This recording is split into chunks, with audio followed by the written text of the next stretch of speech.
We're back to kill NFL betting in week number 8, just like we've done all year. 11-6 record so far, but we ain't done, not even close. We're back this week with 3 free NFL bets to make. You can fade me, tail me, whatever, man. It is absolutely hot as hell in this mess. Let's get into it. I'd run through a wall for Dan Campbell. Maybe not a brick wall, but definitely a paper-thin wall. I don't care that Detroit is 0-7. I love the way this team plays. And you know what? I'm betting them on the money line this week. Y'all saw them last weekend versus the one-loss Rams. Campbell unloaded the whole clip. I mean, onside kick in the first half, and not one, but 2 fake punt attempts. The Lions, they're fighters and aren't mailing in whatsoever, despite being the last winless team in the league. Now compare Detroit's scrappiness with Philadelphia's, and it's not even close. It's night and day. The Eagles sleepwalk through all their games before tacking on garbage time points late when no one's even trying anymore.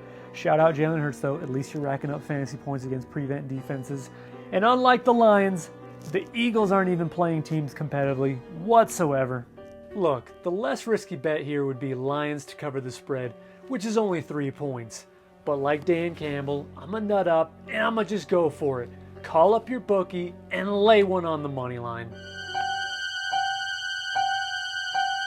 Get you's gonna get you! The boogeyman is coming! The boogeyman for the Miami Dolphins the last 3 years has been Josh Allen. I mean, the dude absolutely owns him. And because of Allen, the Bills almost always go off offensively in these games. Don't believe me? Let me show you. Here's how many points Buffalo has scored against Miami each game since Allen entered the league.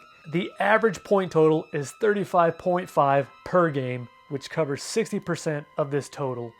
Allen is a monster versus Miami. What was living behind that boy's eyes was purely and simply evil. We know the Bills are getting theirs, but what about the Finns? I mean, they were shut out in their Week 2 meeting against Buffalo. That was then. This time, though, desperate times calls for desperate measures. With Deshaun Watson to Miami rumors heating up, Tua is playing for his career out there and flashing like he did at Bama.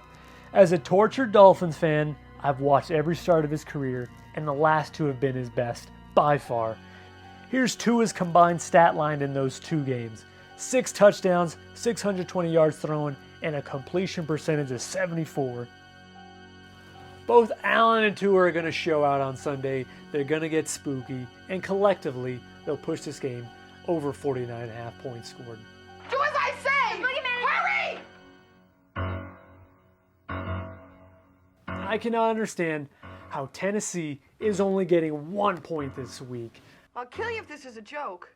Not after what they did a month ago beating the same Colts team by 9 points, and especially not after what they've done the past 2 weekends.